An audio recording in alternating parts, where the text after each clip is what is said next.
Hey guys, thank you so much for tuning into the Bench Racing Podcast. Unfortunately, we had some issues with our mic, so it's going to sound a little soft for about the first 17 minutes.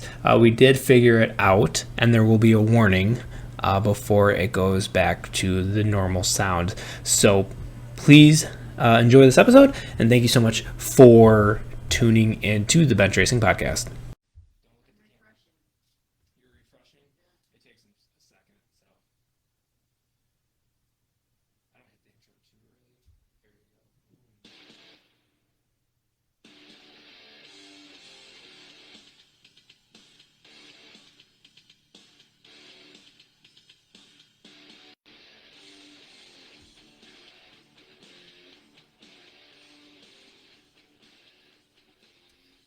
Welcome back to episode 2 of the Bench Racing Podcast. Thank you guys so much for tuning in. Always comment below where you're watching from because we always like to see that.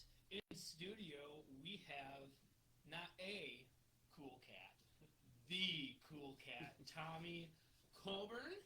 Thank you so much for coming. Yeah, thank you for having me. Sorry I missed the first 6. Yeah. So I just, We appreciate you not getting everyone else sick. yeah. And Will Lynn just was like, yeah, I can do it. So it was a perfect swap there. And then also, Brandon is sick, so you might have came in contact with him. I don't know when, but you might have. So he's sick. So Jimmie Turbo IE Umnus. Thank you for having me. Thank you for volunteering. It's kind of weird when people start volunteering to be co-host. You, Will, Maddie, like, hey, we can do it again. I'm like, I like this. This is a really good spot to be. And then, as you can see by the comment here, Maddie shoots is in studio to just drink soda and listen to us talk. So that is in studio. And then for the show, we have topic 1 presented by Next Gen Pumps, the Chili Bowl, because we had a Chili Bowl participant here. Topic 2 presented by Pullman Auto, the 2023 BC39. Tommy also drove that. And then the bench racing portion presented by RepTech, and we'll just kind of let the conversation go from there. Awesome. So, really quickly, Jimmy, I noticed you don't have anything to drink. Do you want something? Oh, okay, you're good. What is it, sweet tea? Sweet tea. Never go wrong. No. What did you have last time? Sweet tea? Sweet tea. Okay. Note to self when you're coming over. Sweet tea. Awesome. All right, guys. And then last episode, there's some sound issues, but that was just because it was our first time, and because we do it live, we got to roll with it. It's kind of like hot laps, right? First time in the car, just throttle out, see what happens. So we have a few notes here real quickly that I want to get out before I forget, because I'll forget, and then after the show, and then I'm like, oh yeah, I forgot to mention that, and then Nathan will be like, did you? No. Nathan's racing event, Midwest Racers, March 2nd at K1 Speed Milwaukee, $100, a lot of fun. He's got a lot of prizes. I know one of them is a brand new Rouge helmet. Yep. So look out. What if I won it? That would be awesome. You just got one, didn't you? Yeah, I got the sunset. Calling out the sunset, racing off into the sunset. So he's got a helmet that's gonna be raffled off. That's just one of them. I know there's a bunch other. It's gonna be practice. You get 2 races that places you, or 2 qualifiers that place you into a main. Cool thing about Nathan's racing event is if you do any indoor racing event, usually no one bumps, but with this, main winners bump up, so that's really cool. No Macho Man. I don't know why. Yeah, no Macho Man this year. Wow. He says, if you know, you know. That'd be a good person to have on. You were there, right? No, but I heard. Oh, you heard? Okay. I heard about him. Yeah. Yes. So no Macho Man, but lots of other prizes. You're gonna have a powder puff again. So basically, it's just the same event with just name change. There's a little bit. It's a little harder to register, I guess. Nathan told me. So he's like, if you have any questions, just shoot him a message. or even better, just show up because we love a packed chili bowl mains. There we go. There we go. That segued nice. We're gaining more each year. So. Yeah. Season passes on sale for Wilmot Raceway. It's $175. You get 21 events, including USAC, the IRA wing cars, fair. Really, the only ones you're missing out are World of Outlaws. So, because they're not promoted, or they have an outside promoter for that. If you are going to go to those 21 races, you're going to be spending about $600. So it's a good way to save money. Also, for the racers, pit spots are open now for the general public for reservations, $75. That's really cool. And then the other piece of news I will come back to later. All right, so what's up, Sean and Karen Porter? Thank you so much for tuning in. If there's any sound issues, please let me know. I actually have the sound mixer up too, so I can kind of mess with that. All right, so we're going to get into our guest here. Can you turn up the volume? Let's see here. So maybe we'll move it in closer. Because I think everything is actually up on our side. Yes. All right. Talk loud and proud, guys. Yeah. So thank you, Rod. So the only time I can see it is after we're done recording. So yeah, thank you for that.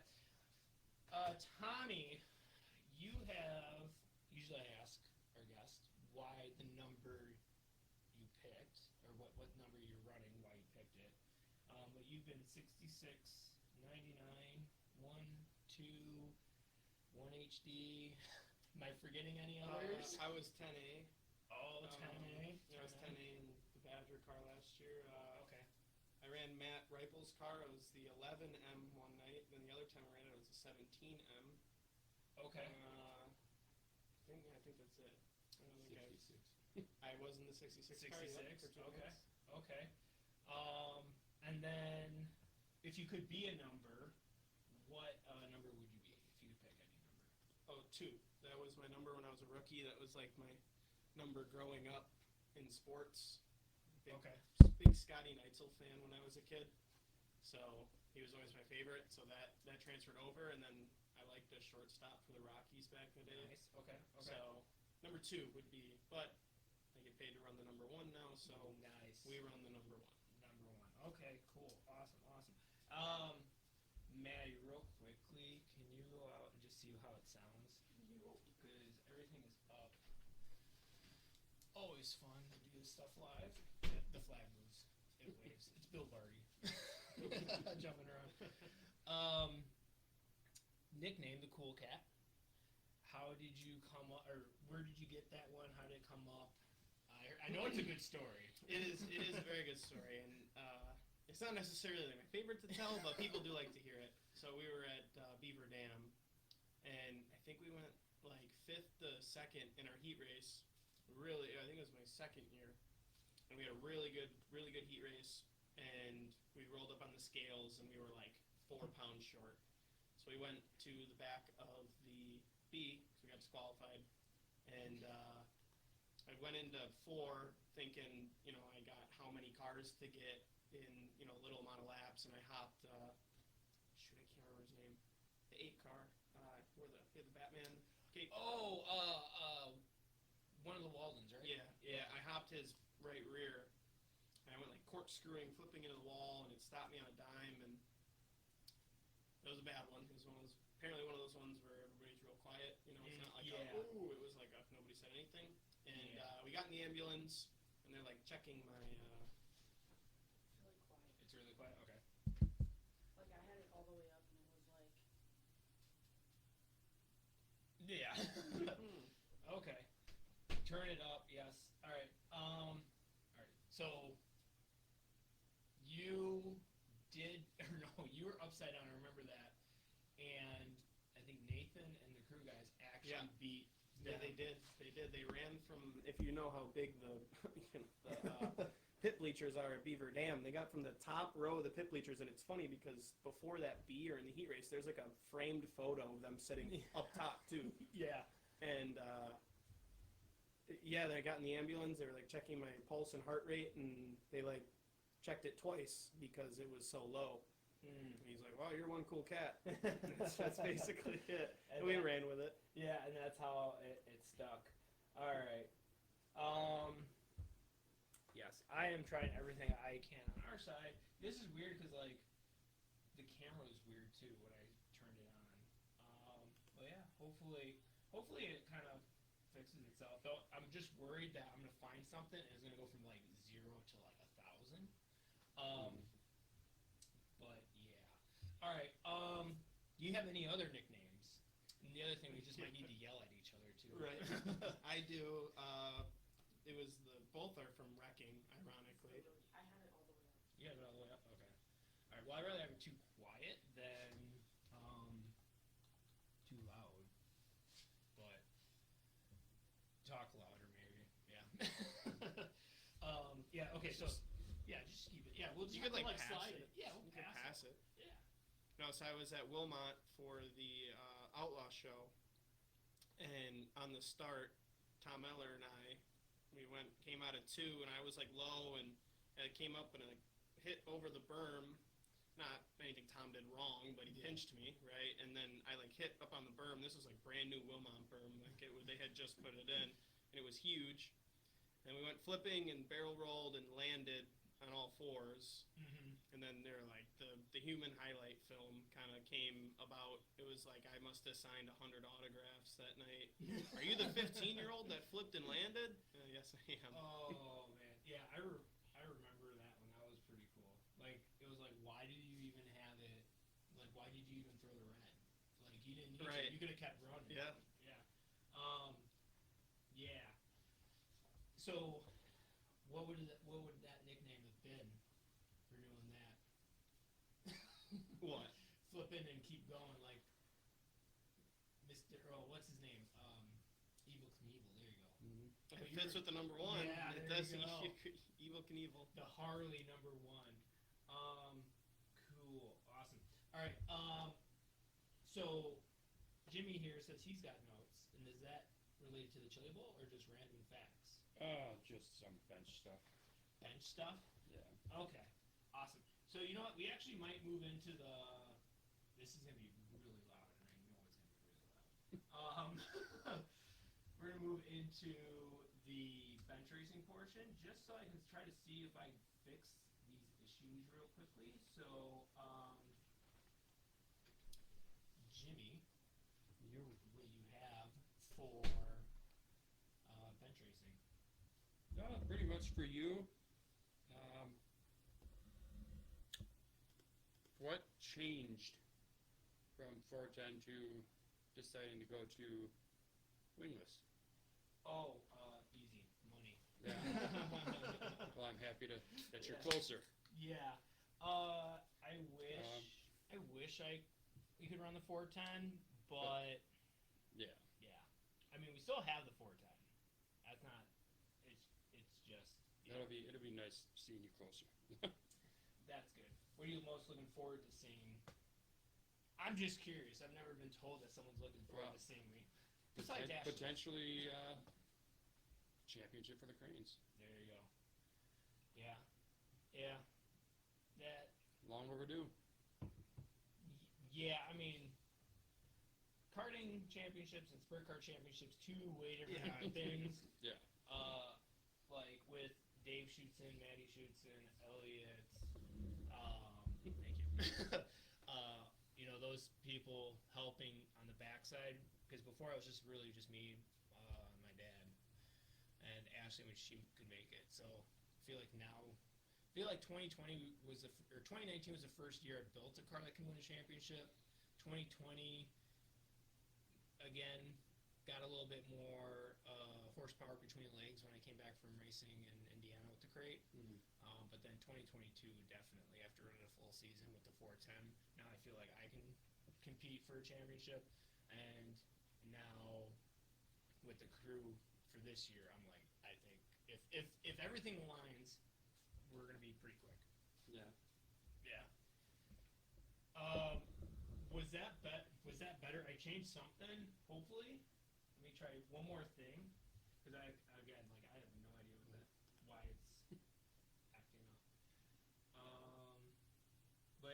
what else do you got? Just talking. What are your intakes on the whole T-Mez incident at the Chili Bowl for both of you guys? Let Tommy go first. I watched it. Like- I saw it. Yeah, we did see Like- it.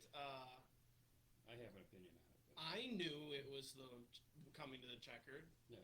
but I was in the stands, so I'm like watching him throw this absolute bomb, and I was like, I mean, I guess get him now. You don't have to get him later, but that was with that track and what the racing was like in that B. It seemed pretty out of pocket to me, but like I can touch on it when we go into the Chili Bowl. But it's just like a whole new set of rules when you get into a race like that, and if you don't abuse those, like, new set of rules, it's not.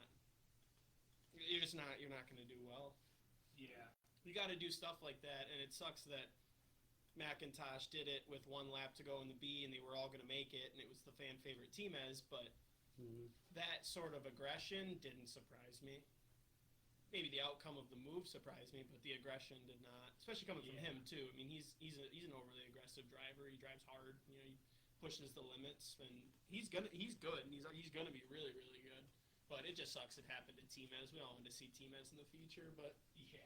It's the Chili Bowl. It's the Chili Bowl. I watched Kyle Larson go flipping down the backstretch, so anything can happen. Yeah. Nobody's immortal there. That's one guy who I hope to see again next year. Yeah. Everyone talks poorly about him, his attitude, how he uses his money and throws it around. But like meeting him personally, he was a cool guy to meet. So. All right. Cool. Awesome. All right. So we're gonna pause here. We're gonna restart the live. We're obviously not gonna restart the show, but we're gonna try one more thing here, and then if that doesn't work, we're just gonna, I guess, eat the mic, which some announcers do, I swear. All right, we found the issue, so the volume will be going louder. So just wanted to give you a heads up to turn your volume down. Thank you. Sorry about the issues, and thank you for tuning in. Okay.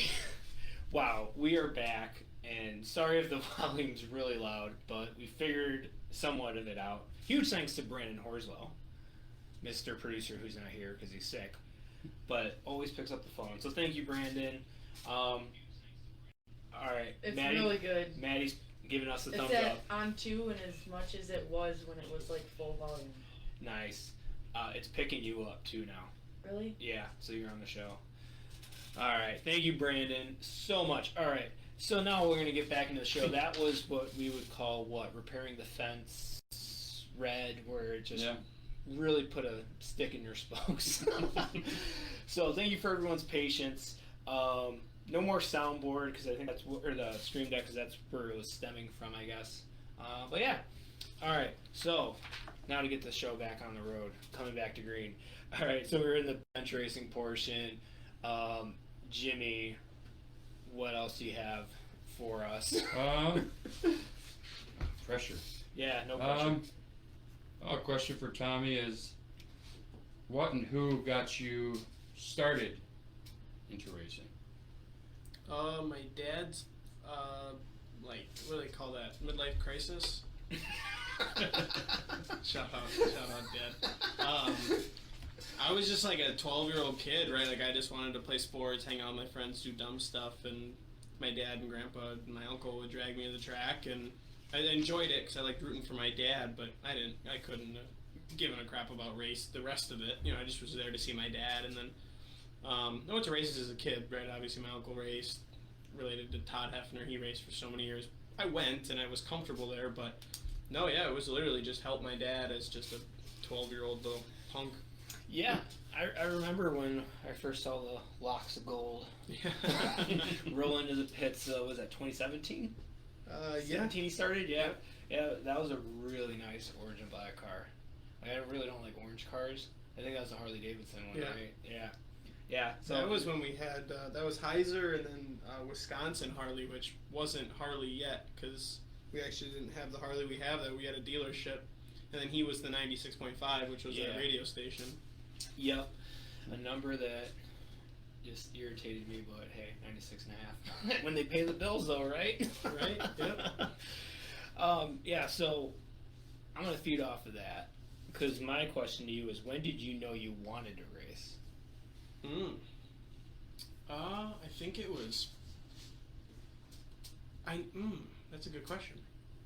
I guess I always had competitive spirit, because I played so many sports. You're a four-sport athlete, you just have that competitive edge. But I would say when all of a sudden my dad, we were practicing at Wilmot, 2019? No, that was my rookie year, 2018, so it was his second year. And he was like, well, I called your mom, I was like, I'll call your mom later, just get in, we'll practice. And I was like 16. He's like, we'll figure it out. We'll figure it out. And then we ended up calling my mom, and she was all right with it after the first practice session. Okay. Is your mom like my mom, where it's like she doesn't want to know that you flipped until she sees you, like home or a phone call? Normally, when I call her, I'll call her off my phone so that she knows, like, why is he calling me now? And at this point, unfortunately, she knows what it is. She wasn't too into racing for a while. For a while there, she just didn't want to. Like, she didn't care. She just wasn't really about it. She didn't like me doing it. But now, as you start to get like a career in it, now she's a little more invested. Where now she probably would be there a lot. Nice. But she would definitely want to know now. Yeah. You have any other questions for Tommy? That I got? The next one I think is going to kind of shift. Segue. Yeah. In a way, it could go for both of you guys. What was your guys' top class to run? Like, what was your favorite class? Of Race cars, pretty much. Oh, of race cars in general? Like karts, sprint cars, midgets, 360s. Like, what's my favorite to run, or what's my favorite, like, to watch, or? No, to run. Oh, to run? That you have ran. Ooh. 410 non-wing. Oh, yeah, that's Big pretty, shock. That was pretty spoon-fed. Yeah. I don't know. I would say I really like wing sprint car racing. That's probably what I go to. I don't fit in a midget real well, but I drive them. Yeah. And then you're 6'4", fitting in a midget's not ideal. We got that Trey Osborne, the USAC driver. He's tall. I saw him, and I saw his nickname was tall. Like, on his visor, he has tall. And I heard he was like 6'6". I'm like, all right, dude, that's not that tall, right? Like, no, I saw him. I saw him. Like, I was standing next to him, and I was like, yeah. Like, what's up, dude? He's like 6'9". He's huge. I don't know how he fits in a midget. Yeah. I think he had an interview with was it Mystery Man's on YouTube or whatever? He just like goes around and interviews drivers. And the reason why he's like stopped racing midgets was because of his height. Like, now he can fit in a sprint car. Well, he probably could have fit in a sprint car when he was like 10. Right. But so now he's racing a sprint car because it's a lot easier for him to be comfortable, especially a Silver Crown. Those things lay back. But that was a perfect segue there. Right. So our second topic now, presented by Next Gen Pumps. If you need a sump pump, check out Tom Brown. Next Gen Pumps is veteran-owned, American-made, warranty like no other, and he's our tire guy. So huge thanks to Tom Brown. So check him out in Silver Lakes. We're going to be talking the Chili Bowl because we actually had someone behind the visor running it. Behind the visor? That's good advertising right there. Yeah. That one just came to me. That was good. I like that. Yeah. So I have like so many questions, but like for anyone that you were to say to someone, "Oh, I ran the Chili Bowl," and they were like, what do you mean chili? Like, how do you explain the Chili Bowl? Ooh, I call it, it's the largest entry to indoor race in the United States, and I don't think that's even close. Yeah. Well, other than the Tulsa shootout, but that's like brother and sister. That's the same. Yeah, it's the same thing at the end of the day. I just say there's like 350 entries, and you race for like a week, and it's a giant party. It's kind of how I describe it. Like, it's just. Yeah, it's, when people are like, when I say the Chili Bowl, they're like, well, what is it? I'm like, well, it's the toughest race to win, hands down. And they're like, how? And then you say, well, there's 350 cars. And you're like, okay. And it's like, and it takes all week to boil down to the last 24. Mm-hmm. And even the D main, you're like, that's a stout A main wherever you go. And it's just something that, like, I'm a little jelly but not enough to like send you to the wall or anything or not talk to you. But like that is like my bucket list thing to do is run the Chili Bowl, and it's not even to win the Chili Bowl, but obviously I would want like really good equipment. Like I just wouldn't want to show up with a D2 midget or something like that. So what was your like what? How did it feel to be in that building? Ooh, it was surreal at first. I was like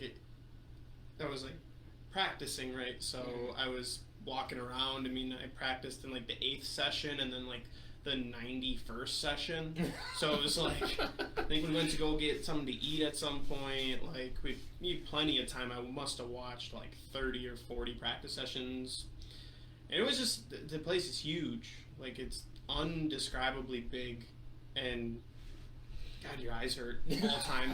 Like, your eyes are just burning 24/7. That's like the two big things. It's huge, and like, be ready to inhale a lot of carbon dioxide. Yeah.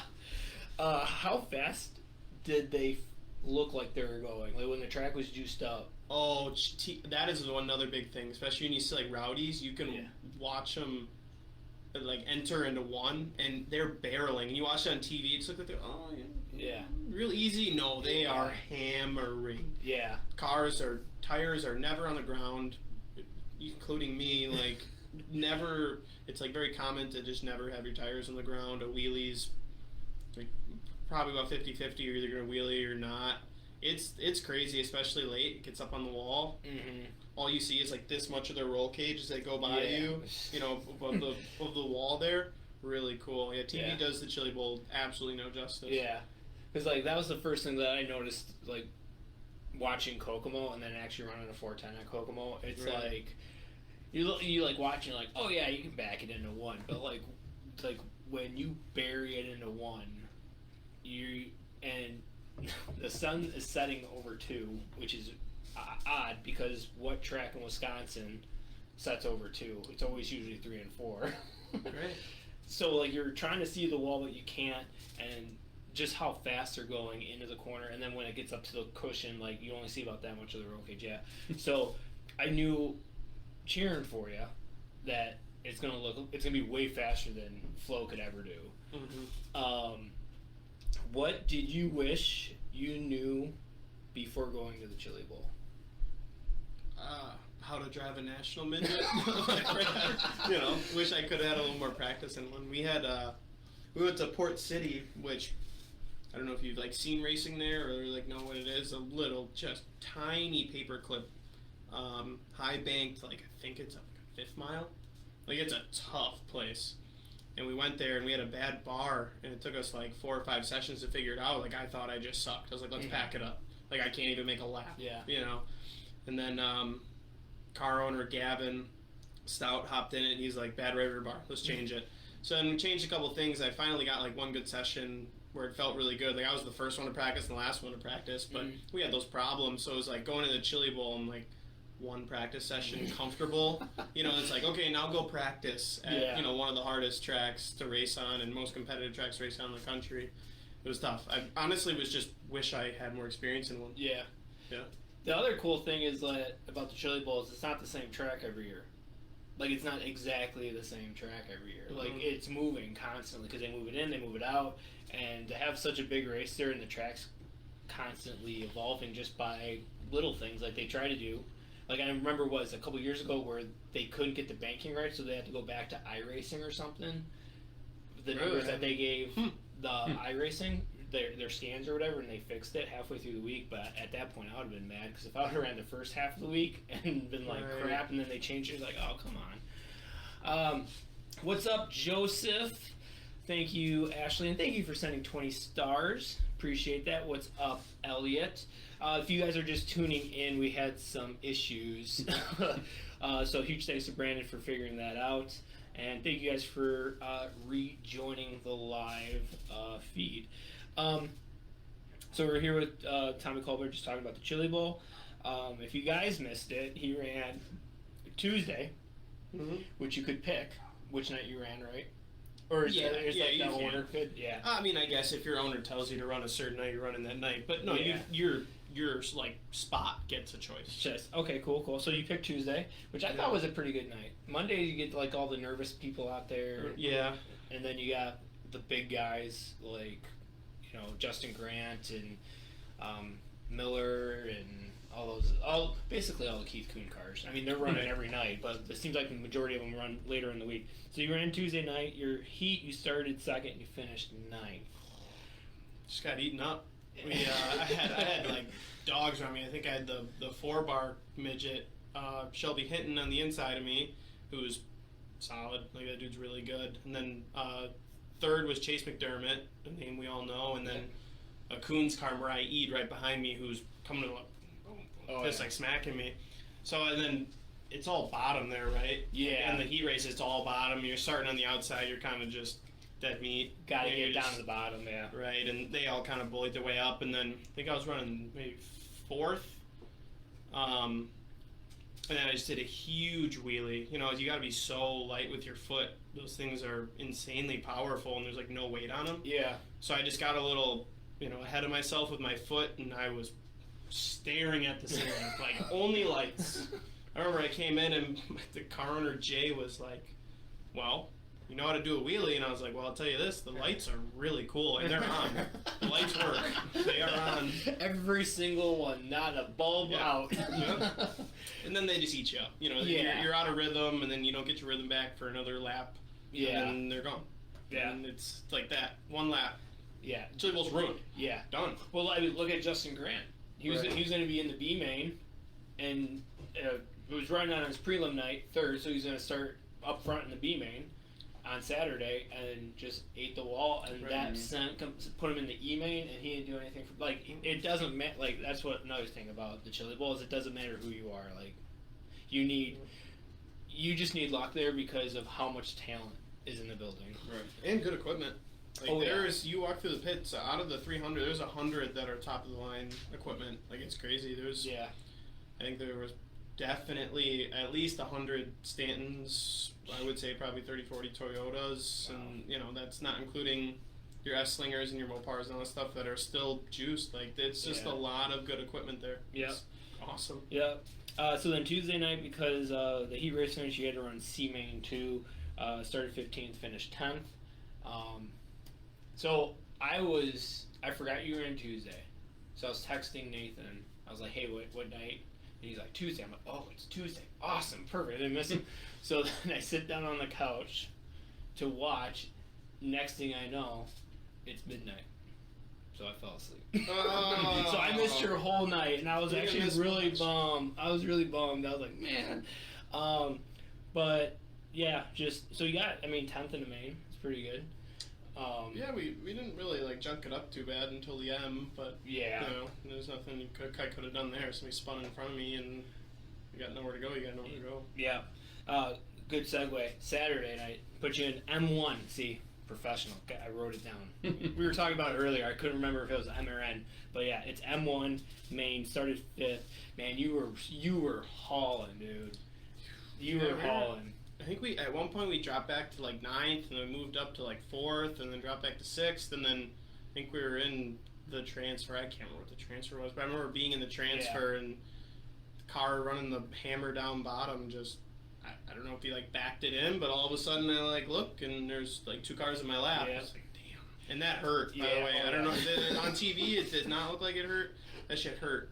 I know Flow Racing has a little delay, but I was because the camera was in, and I was texting Nathan. I was like, it looks like it's a right front bar. I'm like, I don't know, how many cars are junking it. Mm-hmm. That was the other weird thing about those mains, where it was 3 mains could not get laps in, right. And then you run a nice clean main, and then the next 2 or 3 main, and it seemed like that M main was just like that. So maybe if you can get it back out there, you just roll around and just transfer at least to the next main. But yeah, so unfortunately DNF finished 10th. But you were the last car into the transfer there, and the camera was perfect.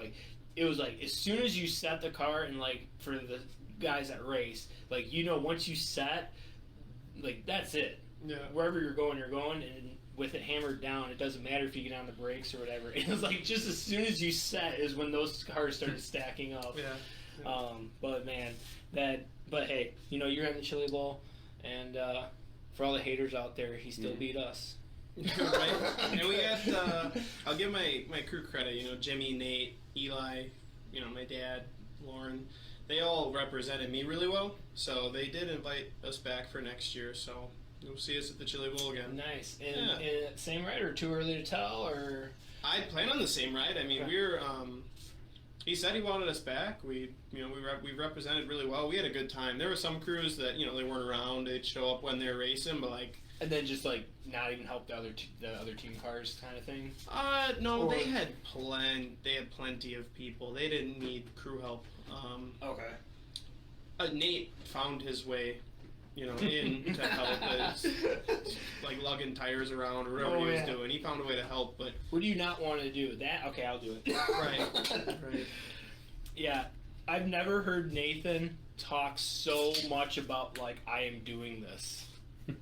No Chili Bowl. The Chili Bowl. He's like, Yeah. I'm going. If I'm driving, awesome. If not, I'm still going. So that was your Chili Bowl. Let's just say televised Chili Bowl, right? So what's the after party like? And just every night, and like anything that you can tell us without getting in trouble would be great. Because I'm sure our listeners would like to know that, so that they know it's just not a race. No, it's a party. My crew chief, Dick Kaiser, he was like, he raced in the Chili Bowl. I think he won a B main. He has like a top 10 finish in the Chili Bowl. So he was a dog back in the day, and he was telling me, he's like, you gotta be careful. You know, it's a race, but it's also a party, and you gotta get ready. And I think Nate and Eli, who I was staying with, they respected that, like, Monday night, you know, let's not go out and have a bunch of fun. But no, yeah, we spent a lot of time at the casino, a lot of time at, what was the country bar? Yeah, I forgot your Rodeo. Rodeo is the Yeah. one that you guys always went to. Yeah, we went and checked out another one. That was fun. I mean, you just like, it's the one cool part about the party scene is it's a lot of like big time drivers in tiny little Tulsa. Like, there's not that many clubs or bars or you know, line dancing places. So like, everybody just goes to the same places. You know, because it's not L.A. Yeah. You know, it's just a little Or Tulsa, Chicago or Oklahoma. Milwaukee. Right. Yeah. Nathan was like, yeah, I saw Kyle Larson and T-Mez, and I'm like, you saw them through the crowd? Because they are short people. Like, Yeah, they no, are also, short. I remember we were getting a beer at the bar, and all of a sudden, like, next to me is Chris Wyndham and Kyle Larson. I mean, like, shoulder to shoulder, and I was like, that's kind of cool. Yeah. Kyle Larson. Yeah. Hey, want me to buy you a beer? You want to buy me a beer? You got a good run going. You got your high limit series going and all that. Yeah. Any wild stuff? Crazy wild stuff? Either in like, did you see any fights? But I mean, besides the boo heard around the world for Ken and McIntosh for the announcement, like, was there any big fights? I didn't see any. I didn't see any fights. I mean, no. some crazies in the crazy section, but Yeah. Oh yeah. This one dude, he like, we were sitting there with some guys, and it was this. Trying to keep names out, you know. Yeah. There was he races in the area, and he's like 16, and this dude who had hands like this. I mean, his hands were massive, and he like said something to the kid, and the kid like ran his mouth back, and he was like about to put his hands on him, and everyone was like, no. That kid is 16, dude. You calm him down. He's a child.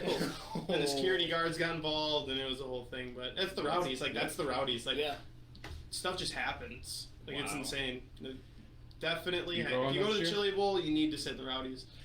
Tickets cool if you want to watch like all the racing and a great seat, and it's really like cool to do it like 1 or 2 nights, like Monday, Tuesday, Wednesday. Go sit up in the stands one of those days. But man, Thursday, Friday, Saturday, you have to be in the rowdies. You have to. Yeah. And also, like, don't leave your seat. Yeah, because then it's taken. Yeah. Oh, that brings up another question. All that beer consumed and no one's getting up. Oh, you know, I will say that I must have bought on my own dollar at Mount Stout team can put down some beers. I must have bought myself probably like 120 beers throughout the whole week. Yeah, and that was just me. Like, that was just me. Other people would 2-3 runs a night to the quick trip down the road. They can put them down. They can put them down. Wow. Well, I mean, yeah. So how was the living arrangement? Like, how far was that from the track? Was that a 10 minutes. hotel or Yeah, 10 minutes. Airbnb stuff? No, we got a hotel downtown Tulsa, Okay. and Chili Bowl kind of isn't downtown. It's a little bit out of town. Okay. But yeah, we were like in the thick of the heart of the city. That was cool. It was a nice place. I liked it. Breakfast was fine. Cool. Good place. Um, Chantel hooked us up. Shout out to Chantel. Yeah, let's go. She's awesome. How was the so the days that you raced and you had pit passes?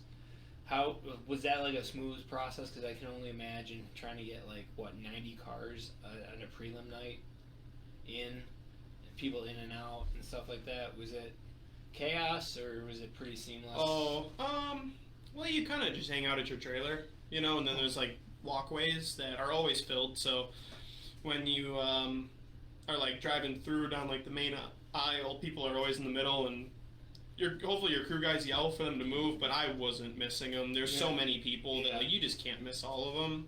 Yeah. But no, it's a madhouse, especially when you get Wednesdays when you can really start to see it get really, really popular, because that's the smallest ticket package you can get. You can get Monday through Saturday, Tuesday through Saturday, Wednesday through Saturday. So you see a lot of people come in Wednesday and then they're there for the rest of the week. But Friday and Saturday are insane. Crazy. It's insane.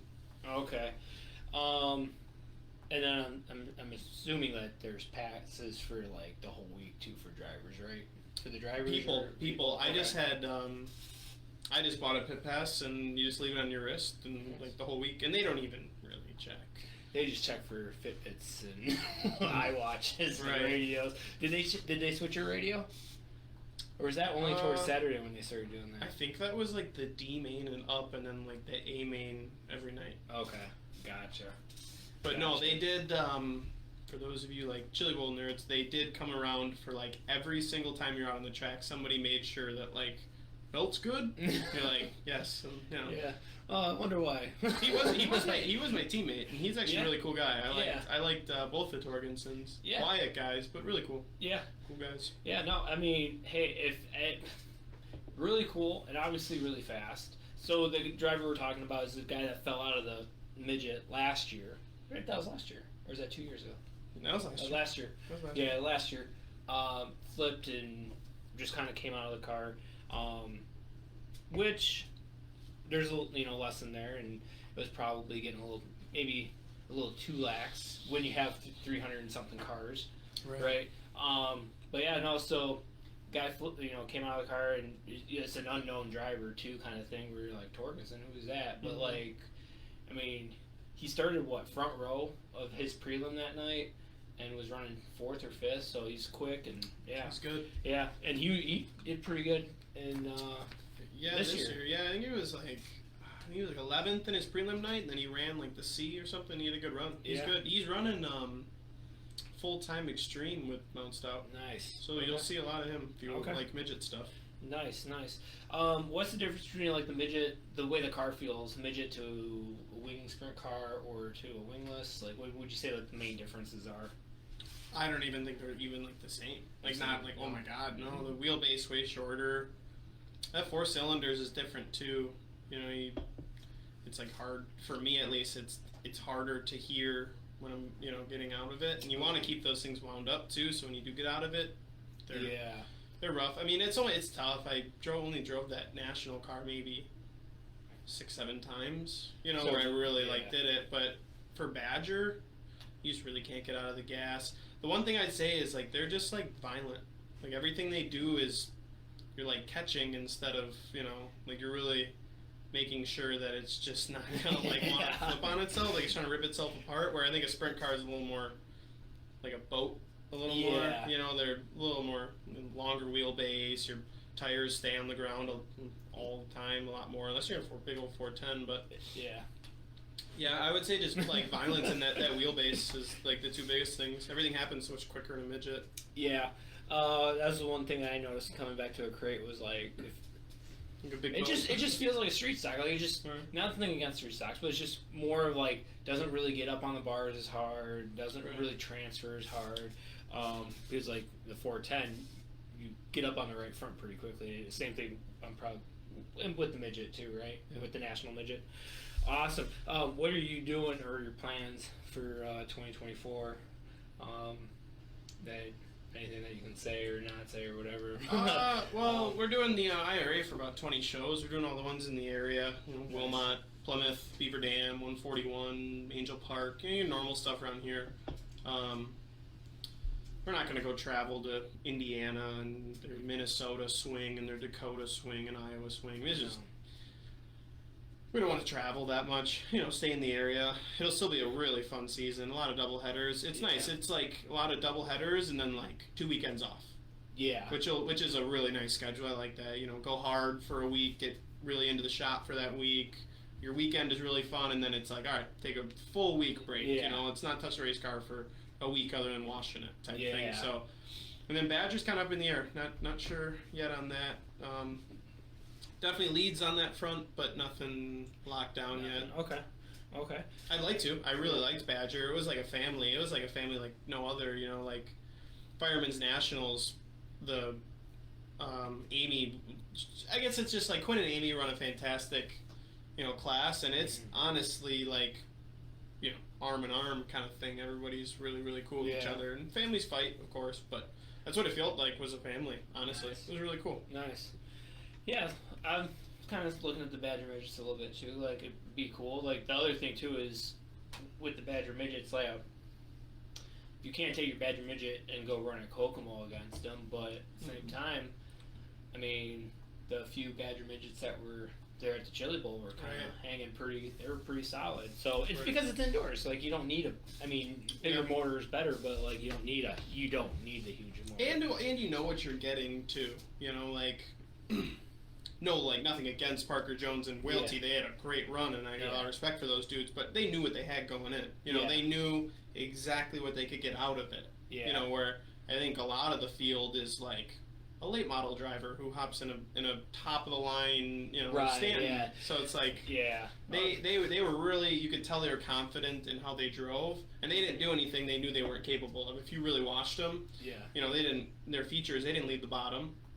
So what I would have done, if I have a Badger motor too, I wouldn't have, they ran a really smart race, Mm-hmm. and I think the cards fell really well for them. Yeah. And that was a good thing. It was great to see they got a lot of exposure for Badger, which was really cool. Yep. But, man, to me, it just felt like, do that again. I want to see that again. Like, that was... Yeah. So, Chili Bowl again, right? Yeah. 2024 or wait, 2025 Chili Bowl. There you go. Mhm. That's awesome. Especially if Nathan's driving, I will definitely be going to help him. And if he's not driving, I will still maybe look into going because It's a blast. Let us know. It is a blast. I can't show up Wednesday through Saturday though. Got to be the whole week. Watch all You got to do it your practice, first time. You got to do it your first time. Yeah. That way I can get the full like Chili Bowl sickness. Did you get sick? Mm-hmm. Okay. As a dog, as a dog, I did. Well, that's probably when I was with you, when I came back, the day I came back, I think it was like Saturday. I started to feel a sore throat, and I was like, "Dang it!" Yeah. Or like it finally caught up to me after being in that building for 14 hours a day, Yeah. and I'm on my way home feeling like crap, and I get to work that Monday, and like every one of my employees was gone. So I was like, okay, well everybody's sick. So I got over Chili Bowl flu, and then I got sick with what everybody had at home. So I got sick twice. It was absolutely horrible. But yes, I got really sick from the Chili Bowl. You got the Chili Bowl flu. I did. Jimmy said Yeah. 2 weeks ago that you got it. Yeah, That was well, fun. I got sent to the hospital because of my airways swelled up, and it was because of the methanol. Oh yeah, all the The fumes and everything. and they put something in the fuel. Yeah, I didn't know they could do that. But Yeah, the streaky was additives. burnt. Yeah, The additives. every single time one of the cars came off, Gavin, one of the team owners, was cleaning out the nozzles every single time because I guess that fuel has something like sticky in it where they'll like stick to the Yeah, the mesh that's in the nozzles. it's something like that where it was like every single time they're cleaning them, and I guess that's like a industry practice you could call it there. because of that fuel and that additive. Because if that additive wasn't in there, I guess it would be like so intolerable that nobody would go. Like you would just in about 2 minutes you'd be like coughing, you'd need to leave. Wow. Huh, nature. Learn new things. I'm going again. I don't care. I'm going again next year. Yep, awesome. Awesome. All right, so we're going to transition into topic 3 here, presented by Pullman Auto. They have 7 locations, 6 in Kenosha, 1 in Racine. Straightforward, sincere, quality automobiles and service to each and every customer. So if you're looking for a new car or a new-to-you car, check out Pullman Auto. We're talking BC39, 2023. I feel better now that Jimmie said that he couldn't find anything on the results, because I couldn't find anything on the results. Really? Besides the A main. Yep. Just, That's all that would pop up. yeah. And then the drivers, what do they call it? Like the driver lineups. Like it had you on there. Yeah. That was it. It didn't tell you where you were racing, starting, or anything. And that's USAC. They're not on Race Pass either. Yeah. That's the they're one not. thing I hate about USACs. They're not on Race Pass. Yeah. So we're relying on you, because the one note I can't find any results but the A main. So, but that was with the Badger Midget. Yeah, that was in Wallace's car. We that was a learning curve because that place is really tight and it's really grainy. Like it's like sand. You know, you go out there and you can like Where you feel yeah. the grit. Yeah, Yeah, you know, wow. and it's like it was like all bottom, pretty much until like the final 10 laps of the A main on either night. 'Cause I think it was like Thursday, Friday, race Saturday, like main race Saturday. You raced either Thursday or Friday. And I remember doing well. I remember I was disappointed. You know, when you bring a knife to a gunfight, Yeah. you know, you're just not. But that is a good place to compete. If you can hold the bottom. Pretty sure, I just remember in my heat race, I was front row outside. I think right behind me was Jade, who, I don't know if Keith, like, teaches to, like, hammer, because anytime I've had a Coons car behind me, they just hammer on my bumper. But then I had Kofoid in there, too, and they made quick work. But they make quick work of everybody. Yeah, They're, like, yeah. the best. Yeah.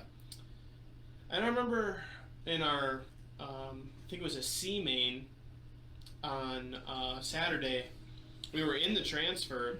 I think there was like 15 cars in there. I think like 6 transfer maybe. Okay. And we were running 6th with like 3 to go. I cannot remember what happened. We the car just really got high in RPMs. Like it was like 3,000 RPMs on idle in a yellow, and I'm like holding my left brake. leg on the brake, and then finally it gave out, and I was like, not on this little paper clip, my not having Yeah. brakes. So we were done, but yeah, we were in a transfer, and then the prelim night we were also in a transfer, and I remember I got spun out, and we were in the transfer, and then the person that made the transfer ended up being like 1 out of going to like the B or whatever. So we would have had a good run, but Yeah. you know, it was frustrating. We needed a little bit of like a softer bar to lean a little more. We were a little right rear stiff, so we definitely could have adjusted things, but that was a lot of fun, and that was cool because you're literally racing inside of Indianapolis Motor Speedway. Yeah. You know, And the start finish line on the wall is like original bricks too, right? From I don't know. I know they do kiss it, so I Yeah. can imagine that, you know, something like that. They did something, Yeah. but it was cool. Shoot, what's the big building called there on the actual real track? It's not the luge. That's what I kept calling it. The pagoda. Pagoda. There we go. Yeah, so taking pictures in front of that was really cool. You're like, because that line of bricks goes all the way through like the pagoda, so like when you're in the infield you can see them too, and they had us taking pictures on that. And Nice. that was really cool. That was a cool Nice. experience. You know, you're driving your little midget through like parts of the road course to Yeah. get over there. It was like really cool. Awesome. Ralph Johnson, that Jimmie? Yes, that is Jimmie. Not the right Jimmie though. Who's the right Jimmie? He must be talking about Sivia, because that's with a Y. Oh, yeah. Mm. Yeah, come on, The Ralph. disrespect. Yeah, that's why we call him IE. Yeah. Okay, I have to tell a story again, apparently. Yeah. So Nathan was telling me a story about Jimmie. That's all he was just telling me a story about Jimmie. So get halfway through the story, and then I realized, wait, he's not talking about Sivia. He's talking about you. So I interrupt the story. I'm like, oh, Jimmie IE. He's like, yeah, Jimmie IE, not Y. I'm like, oh, okay. So that's why his nickname is IE. Getting sensitive from Ralph Johnson. No, Ralphie, no. No, Ralphie, no. Cool. Yeah. So you had Tommy a pretty good experience at the BC 39. Yeah, you got a little cool little coin. So that was cool with Buddy Kofoid's face on it. So that was cool. Okay. Is that why Nathan was cheering for him? I heard Nathan is a big Buddy Kofoid fan. I remember we were walking, and like 99% of race car drivers, they're little guys, right? Like they're little horse jockeys. And Nate and I are walking past him, and we're walking, him and I, two taller individuals, Yeah. right? And we were walking by the Coons trailer, and he goes, "Where's Buddy?" And I'm like, "Dude, he's like just walked in front of me." Like, "That was Buddy?" Yeah. He's like 5'7". I was like, "Yeah, dude, he's not big." Yeah. He's like, "Dang, you know, my idol." He's like, "My idol's a little guy." He's like, it was anticlimactic. Yeah. I remember Nathan screaming squealing like a little girl when Buddy Kofoid gave him a fist bump. So he was like big. Nate's a big Buddy Kofoid guy, and he was rooting for him all week. Oh, he had a good week. Yeah, he did. He almost won it. Indeed, he did. I was rooting for him. I had a bet with Nathan. Nathan had CV and I had Kofoid. How did you get CV if that was his idol? You just No, say it first? I'm lying. We bet on Tim's and Tim's. CV in their prelim night. I took Tim's and he took CV. Gotcha. Okay. Tim's blew it. Yeah. Yeah, he did. He blew it. See, I always get Tim's and Miller mixed up.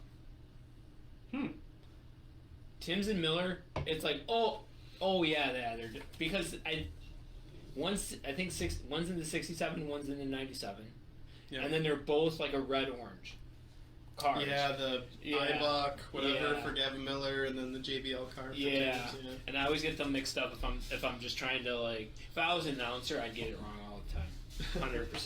100%. Awesome. All right. Well, this has been a really crazy show. Crazy show. It's been fun. And interesting. Oh yeah. So we got some news. I'm gonna try to do some local, regional, national news. See how that sticks. So yeah. So like I said at the beginning of the show, which is not on this stream because obviously we had technical issues. So I'll just go over it again. For local news, Nathan's Midwest Racers event is March. I wrote 4th. You see, you got me. It's the second. It's the Well, second. I thought it was the 4th for the longest time. Yeah, you got me all saying the 4th now.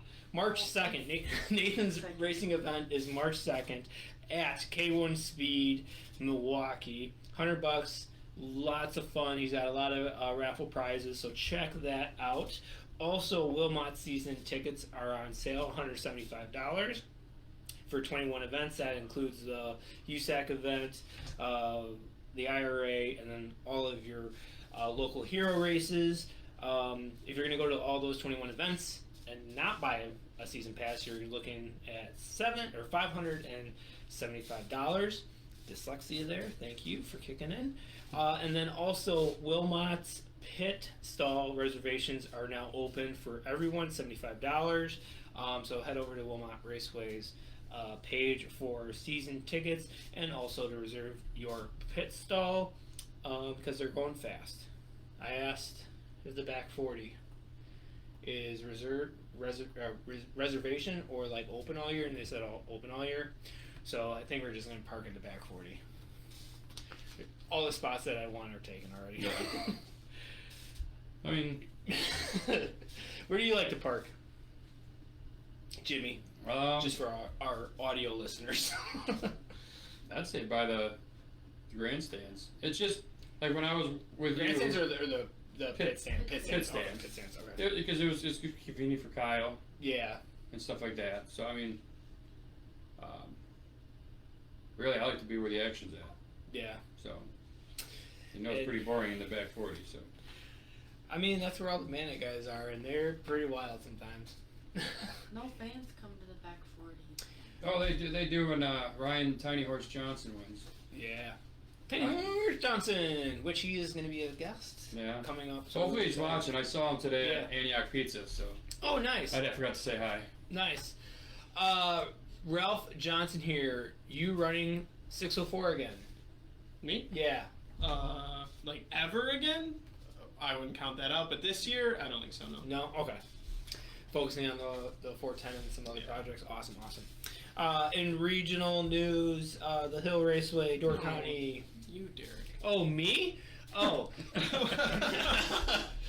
I thought that was already spoken. Yes. Full time with the Wisconsin Wingless Sprint Series, which is why I said the number changed, 59. Because we won a... Oh, you're not 19 this year? No. Wow. Yeah. It's a big mic drop. Huge. Because there's my very... Off camera, of course, but that's the very first time I came off the track. And what number is that, Jimmy? The picture right in front of you. 19. Boom. 19 my whole life. Just changing it up. 20-something years racing. 59.9. Oh, man. After probably mid-season, I'll tell you exactly why, because I don't need anyone else to ruin it for me, but yeah. So we're racing full-time with the Wisconsin Wingless again in our car, so I'm really looking forward to that. It's getting wrapped Friday. Ooh, actually, yeah.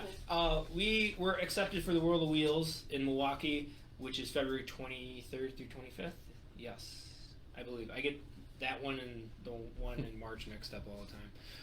So we'll be at World of Wheels, Milwaukee, in 2 weeks, and we will be revealing the car there Friday.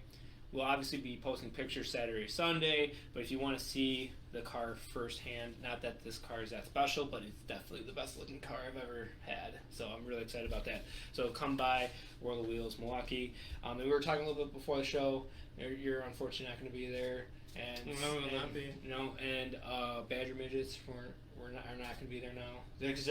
That was like the one thing I noticed last year was like, wow, like Badger Midgets are here. Like that's really cool. Yeah. Like you never see anyone or any series like actually trying to like promote. Oh, and Slinger. Yeah. And Slinger's everywhere too. Yeah, so that is really cool by an organization to do that. And I'm not saying like drivers representing a series. I'm saying like the series is actually like getting this spot. Right. So that's really cool. So we'll be doing that. In regional news, the Hill Raceway, Door County, September 1st. Wisconsin Wingless, bumper to bumper 410 wing cars, and it sounds like they're going to add one more. Have you looked at did you know about that, Jimmy? No. Tommy? No? Yeah. Did you look at the YouTube video? Like No, I've looked. I just saw some pictures online and I looked at the shape of it. Looks little. Yeah. Little. Yeah. It looks like it's Plymouth size but shaped like Angel Park. Like it's just a smaller version of Angel Park. It just looks very, very round. I like your Plymouth comparison. Yeah. That seems like a good comparison. Yeah. We were thinking about it. It's on the maybe list. When you're part time, it's so nice because it's just like we'll go, and then you go, and then you're like actually, I'm not feeling it. Let's just sit this one out this weekend, and So the Wisconsin Wingless schedule hopefully will be released officially by practice day in April. Just because I'm trying to plan my summer still and the schedule's not out and I have to go to tracks to figure out where our schedules are, so that's a blasty blast. And it looks like on August 31st, the 410s will be at Plymouth, but the Wisconsin Wingless will not be, so it sounds like it's just a Sunday show to drive all the way up to Door County. Exciting. And then in national news, we had the World of Outlaws down in Florida. Wednesday night's winner was Brad Sweet, led all 25 laps. Thursday night's winner was David Gravel, couldn't be perfect, led 24 of the 25 laps. Why even show up? And then Friday night's winner was Tyler Courtney. USAC World of Outlaws was at Volusia. USAC was running at Ocala. Friday night and Saturday night's winner was Justin Grant. Smoked him. And then for those that are watching, thank you so much because I know World of Outlaws are running, USAC's running, and High Limit is running at East Bay right now. So thank you guys for that. Lance Fosbender's there with his 360. Yeah. Okay, that's where he was going because I saw his post that they were going the Florida bound or whatever. Mhm. So he went to High Limit. No, I think he has an ASCS 360, and this is all speculated, but I can imagine because his daughter is doing the regional legend series, and I'm pretty sure ASCS 360s race with them a lot. That's my guess, which I do know they race together a lot, but I guess it's an ASCS car that's been kind of plastered all over Facebook. But he just took his 360 down there and ran with them. Wow. Yeah, that's awesome. And actually, we'll talk about it a little bit. You brought it up. Brandon McMullen. Yeah, BMAC. Yeah. Retiring. The 98. You know who that is, right? Vaguely. Yeah, right, 98. Yeah, he's one of the best in the MSA when he was doing it. He's only Okay. I don't even think he's 40, but he just won so much Yeah. for Ever. 15 years at Plymouth and with the MSA that racing him was challenging. I mean, he would put you in bad spots all the time, and he was still young enough to do the crazy stuff and be good enough to Actually have not the whack moves, yeah. right? So he was tough to race. But yeah, retiring, that's crazy. I'm curious what his win count is. It's for sure, I would assume about 50. Yeah. He won a lot. Yeah. There's only 3 guys. I don't really follow the MSA, right? MSA, yeah. I was going to say ASCS or whatever. The MSA. And there's only 3 drivers that I could tell you by name. Schmidt, McMullen, Fosbender. So Kurt Davis. I mean, Kurt Davis, but when I sit and think about it, there's some other names, but the first 3 names that come to mind are those 3. So and I don't. Right? Eddie runs. Oh yeah, Tim. Yeah, Tim Hattie. Yeah, he's good too. Yeah, so there's a lot of good drivers in there. Yeah.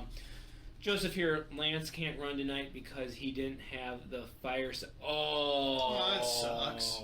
Man, I don't know. I'm gonna like it.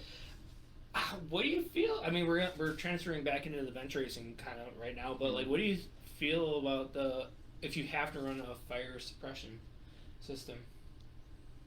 I mean, can't really argue about not being on fire. Yeah, I mean, unless you're what's his nuts at Knoxville when it comes out. Oh, Macedo. Macedo, there we go. So you guys gotta, for all the people listening, and you gotta see it's Inferno armor. I was at the Chili Bowl, and it's Kevin Thomas Jr.'s company, but one of the guys and we found out that KTJ is driving for Mount Stout for USAC. So he was around the pit a lot. And we were talking with him and then 2 other of his business partners that were on Mount Stout, and it's fire. Basically, it's a spray that keeps you from lighting on fire for another maybe 5 seconds. Wow. I had my Mount Stout sweatshirt on, and they sprayed, and I think that's why they were okay with it, because they knew they could replace the sweatshirt. They sprayed it on my sweatshirt and then held a torch, a propane torch. I mean, the flame was not. It wasn't touching my sweatshirt, but it was about as close as you can get, and I was like, oh, that's kind of warm. So you felt the heat, but it didn't hurt. No, wow. And having a torch not half an inch from your skin should boil it. And then my arm got really cold after, and it my sweatshirt was perfectly fine, and they held a flame to it. Inferno armor. Yeah, free. They should sponsor me. I just shouted them out, but really cool. It made me think that with the suppression system stuff, that it was crazy. I mean, they tried to light my sweatshirt on fire, and it Yeah, I mean, I think anything mandatory, obviously they're gonna have to start doing. You got to make mandatory rules, because otherwise half the people wouldn't have Hans devices. So we weren't donuts. Yeah, and it's not because they don't want to; it's just because it's so much more money to. It's what, $100 for a donut, or it's $1,000 for a Hans. You know, so I kind of get that, but I don't know, if lower, classes, let's just say the Wisconsin Wingless, because we're with the IRA, and the IRA has to mirror the World of Outlaws. Does that mean we're gonna have to start running fire suppression systems? Because I can guarantee you that most of us are gonna be right. I rather, because every race car driver in the room watching is gonna be I rather buy 5 tires or 3 tires with that money instead of a fire suppression thing. So so wow, that kind of sucks to drive all the way there though. Right. to do that. I'm surprised nobody had a spare they could loan them. Yeah. Well, it's probably in their backup car. Right. Way up top. It's probably already installed. Yeah. Man, dang, that sucks. Well, I mean, shout out to the officials for not allowing it to slip through either, too. So Right. I mean, it's kind of sucks, but yeah. All right, so we're gonna get into the game presented by Ashley Bree Photography. If you want your memories captured just the way you remember them, check out Ashley Bree Photography, wedding photographer, senior photographer, and engagement, just any kind of photographer. She's awesome. Check her out at ashleybreephoto.com. All right, so we're breaking out a new game here called Who Has, and you do not need to know stats or numbers. You just need to know drivers. And then me, the number 6 one is not a name, so I'm gonna scratch that one because I was gonna think of one on the show, but obviously I was preoccupied. Right.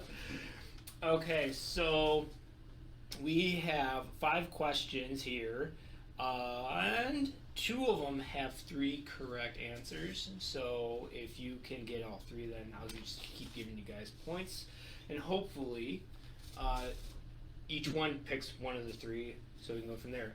Each answer has to do with the Wisconsin Wingless, though. So just Wisconsin Wingless is all you gotta know. Facebook, feel free to jump in if you think you know the answer to help Tommy v. Jimmie out. Jimmie I.E., not Jimmy Y. All right, so we're gonna let our guest pick first. Would you like 1 through 5? What question? Give me number 1. Ooh, number 1. This is a good one. All right. Who has won the first ever Wisconsin Wingless Sprint Series Bill Grogan race? I'm just off rip. Gotta guess this. Or is multiple choice? Or? Just off the top of your head, what do you think? Uh. And there's no steals. It's just wrong. Okay.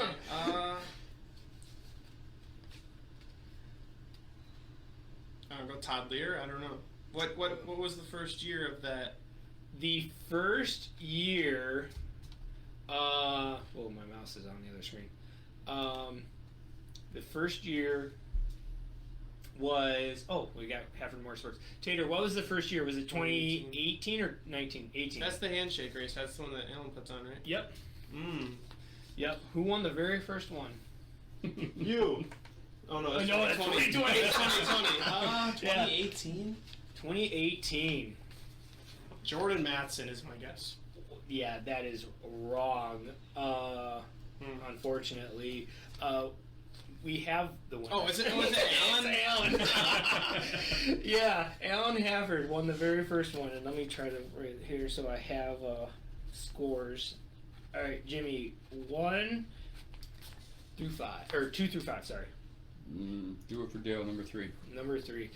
All right. Real quickly, go back to Hafford. Like the first time he put the thing on, and then he wins. It was like rigged. But I mean, yeah, he puts on the race. He wins the first one. Yeah, then he wins the first one. But man, like that's pretty cool though that he puts on a race and does all that hard work, and then he gets the reward for it. Right. Because I mean, that's like the Daytona 500. I feel like for the Wisconsin Wingless. All right, Jimmy, number 3. Who has the most top 10 finishes in the Wisconsin Wingless Sprint Series career? I know this one. Most top 10s. Mm-hmm. After he guesses, I'll let you guess. There's no points, Right. but yeah, just for pride. I'm gonna have to say Jim Cox. What would you have said? I would say Chris Klemko. It is Tim Cox. Yeah. With Doug Shank. yeah, He had a lot of top 10s when he raced. Oh yeah, and Hafford here got it too. Tim Cox. Yeah, Tim Cox with 120. Sure. Wow. I did do a top 10 list, obviously, and you weren't far off. Was he pretty close? He's been racing for a long time. So I'll give this and see so that the listeners can help our guests when it's game time. There are only 3 drivers to have triple-digit top 10 finishes in the Wisconsin Wingless. Tim Cox is at 120, and I don't have it in front of me, but I think it's Hafford and Klemko are like 110 and 108. Like those two are like so close together. I just forgot which way As I say, it I is. think Yeah. those 3 have been racing in the class for a long time. Yeah. So that was pretty neat. All right. Tommy, 2, 4, 5. 2. 2. Okay, this is one of the triple answers. Okay. Alrighty. And actually, just for fun, I'll let you pick the next one, just so that we can maybe make this score a little bit fair.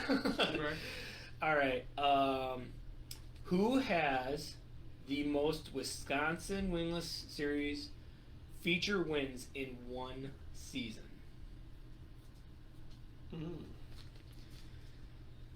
Who has the most Wisconsin Wingless? It's tied. It's 3 people tied. 3 people tied. Wow. Who has won the most Wisconsin Wingless Sprint Series feature wins in one season? Well, didn't Tim have a season where he had none until the last night and he won the championship? Yes, but this is feature wins for Oh. in one Okay, season. okay. Yeah. Alright, well, I'm going to go... trying to think of all the winners. I'm going to go Sivia when he won his. Jordan Matson. I'm going to go this past year, Clayton Rossman. I don't know. That'd be wrong. Was I right on any of them? Oh, None. Zelski? None? So, Wow. Zelski in 2021, Doug Shank in 2017, and Todd Lear in 2016 won Oh. 7 feature wins. Wow, 0 for 3. Yeah. Okay. All right. I'm not good at this. Yeah. I was really confident, like wingless. Like, alright, I've been around it enough. Yeah. Oh, Yeah. I suck. mean, so that's because again, like I have to make these somewhat hard because Right. Brandon usually knows a few drivers. So I'm like, I gotta like for the vets, I gotta kind of give them a little trick. All right. So do you want to take the yeah, this will actually work out. So you'll take number 5, which is the other triple. All right. So this is 3, and then I'll explain why it's 3 and not 2 in a second. Okay.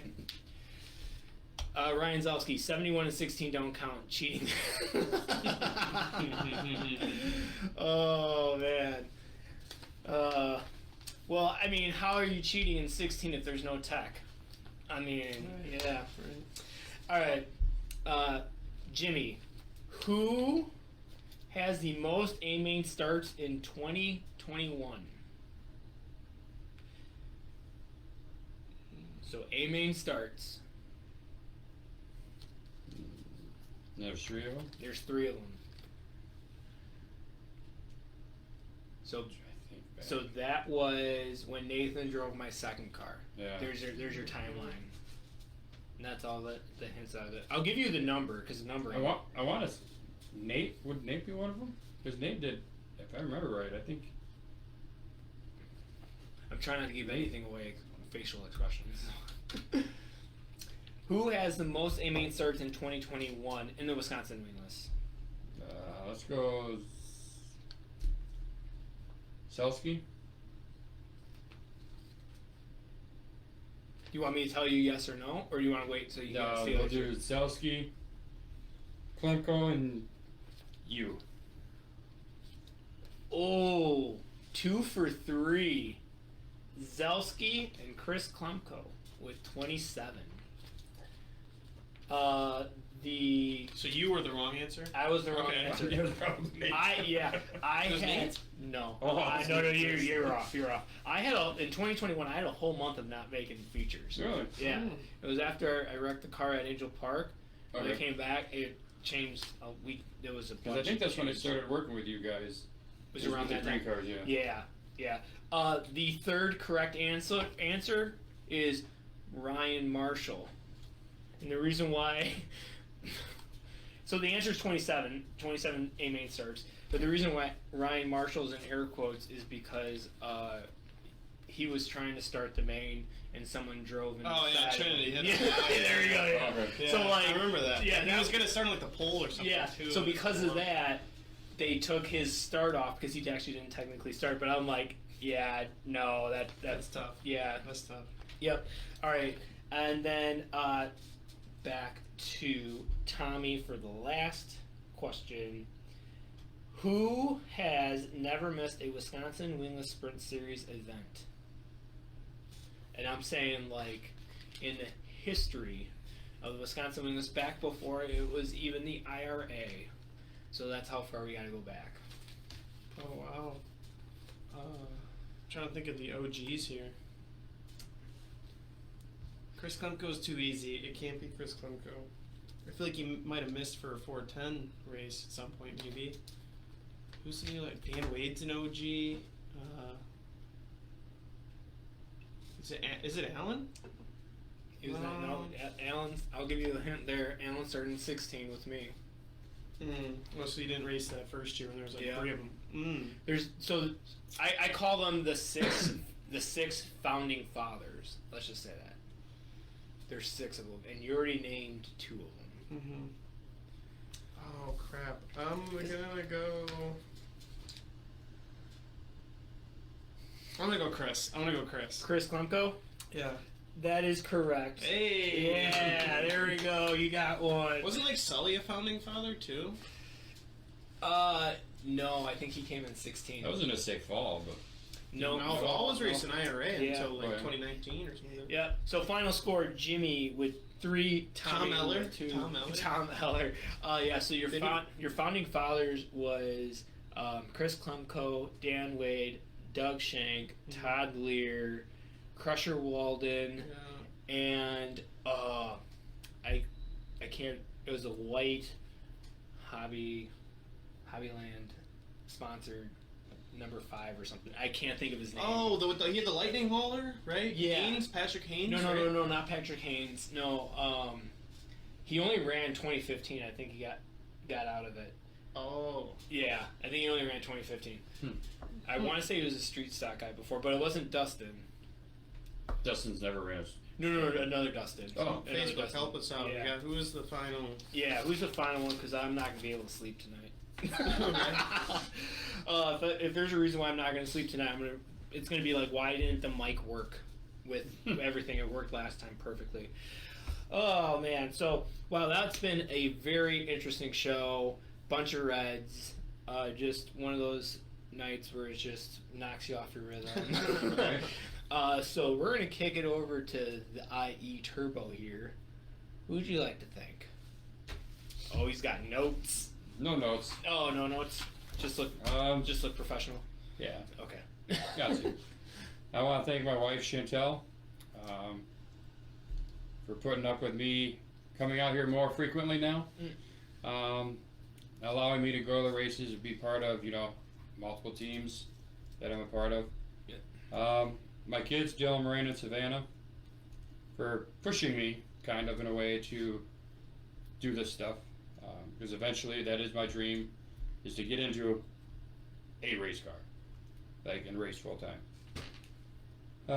I want to thank Nathan Crane and Derek Crane for allowing me to be team members. You guys are the ones that got me into this, to meet him and the Colburn side of the family. Colburn Motorsports for allowing me to be on their team as well. And all the other great teams, I just want to thank them for, I guess you could say, accepting new people and helping me out, giving me advice. There's been times where I needed it, and they stepped up and helped me out, so I want to thank them as well. Nice. Awesome. Cool Cat. Who'd you like to thank? See, I like putting people on the spot. I don't have sponsors. I could go through the sponsor list, but there's like 20 of them. I'd like to thank my dad. There you go. Because he does, he has a lot of good stuff. Him and I are really excited for this season. We were just in the shop not that long ago, and we were just like giggling like girls at one point. And we are like, I'm so hyped for this season. So I want to thank him for, kind of doing what we're doing this year. We're taking a big jump, leap of faith, kind of just for the person next to you on our team, right? So, yeah.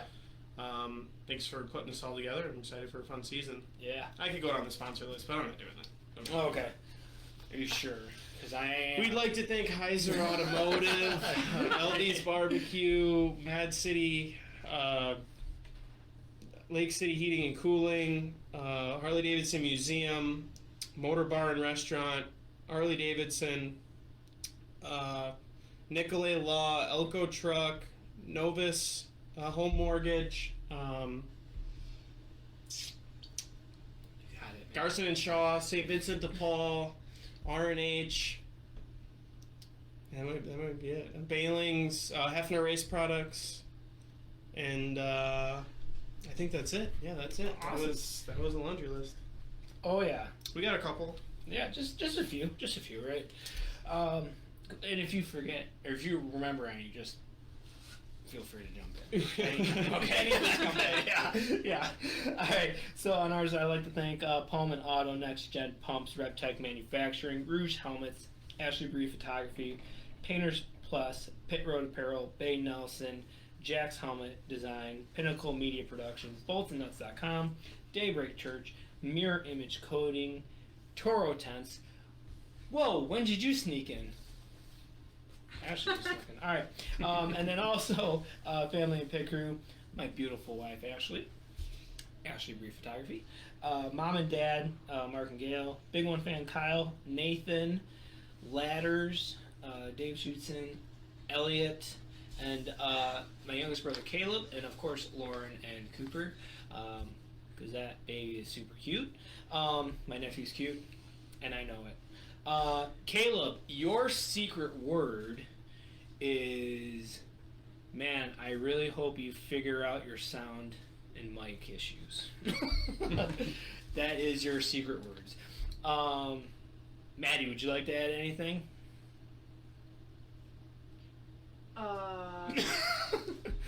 Thank you, Dad. Thank you, Derek, for trusting me with the car.